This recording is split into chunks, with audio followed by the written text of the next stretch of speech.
যা মনে হয়, যা সবসময় দেখে এসেছে সেখান থেকে বের হয়ে যখন কিছু একটা করতে পারি, সেটাই আমার কাছে মনে হয় চ্যালেঞ্জ। ওই চ্যালেঞ্জটা আমি নিয়েছি এবং আমার যা হল রিয়াকশন, অডিয়েন্স রিয়াকশন দেখছি, আমার মনে হয়েছে যে অডিয়েন্স সেটাকে খুব ভালোভাবে গ্রহণ করে নিচ্ছে। সো এটা আমার জন্য একটা ব্লেসিং। আসলে এটা আমাদের আইটেম গান না, it's a party song, it's an end credit song.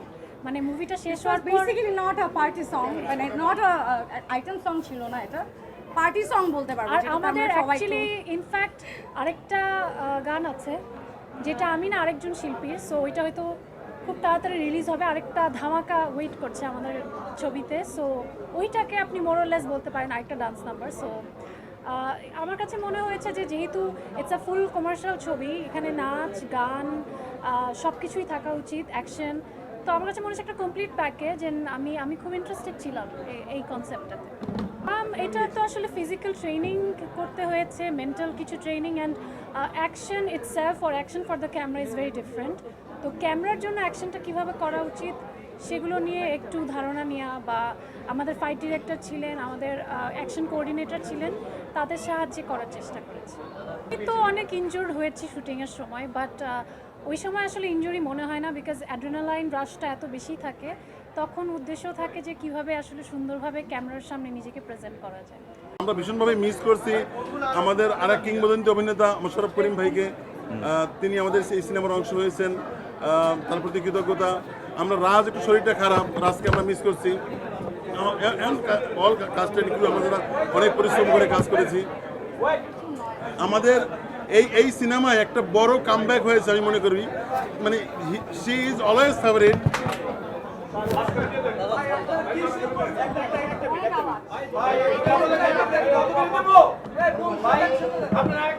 একটাই কথা, সেটা হচ্ছে আমি ইনসাফে অভিনয় করি নাই, অন্যরা কেমন অভিনয় করেছে সেটা দেখার জন্য আমি লাস্ট সিকোয়েন্সে ঢুকে পড়েছিলাম, ও আমাকে ঢুকিয়ে দিয়েছে ক্যামেরার ভেতর দিয়ে আর কি, এইটুকুই।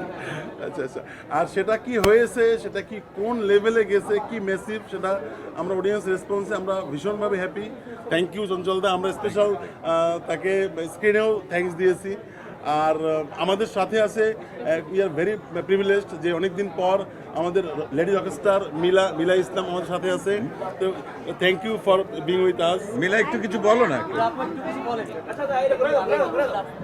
আস্তে আস্তে আস্তে, হ্যাঁ বলো, জোরে জোরে বলো, ও গান গায় জোরে বলতে পারবে। এখানে জানে বাই দ্য ওয়ে, বাট এখানে চঞ্চল ভাইয়ের আরও একটা বিষয় আছে। চঞ্চল ভাই কিন্তু নিজেই এখন এত বড় সিঙ্গার, এত জোস গান গায় যে আমার কাছে মনে হচ্ছে যে আমার থেকে বেটার এখন সিঙ্গিংয়ে আপনার ফ্যান্স বেশি।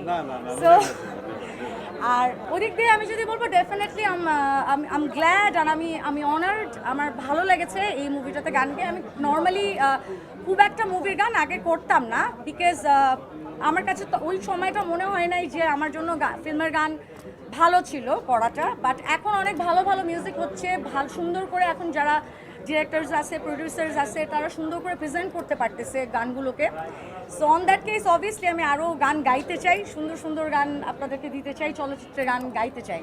আর ফারিনের জন্য বলবো, ফারিন অনেক জোস করে নাচছে, সবার এক্সপেকটেশন ছিল না, বিকজ ওকে দেখলে সবসময় মনে হয় যে অনেক ঠান্ডা, বাট এত জমায় নাচছে, আমার খুবই ভালো লাগছে। আমি নিজেই আমার দেখতেই অনেক ভালো লাগতেছিল ভিজুয়ালি। পুকুরে বসি ফেলে আর মরে তোরে, মনের পাড়ায় পশি করে রাখবো রে তোরে, বুকের মাঝে একটা ফ্রেমে বাঁধবো রে তোরে, আকাশেতে লক্ষ তারা, চাঁদ কিন্তু একটা রে,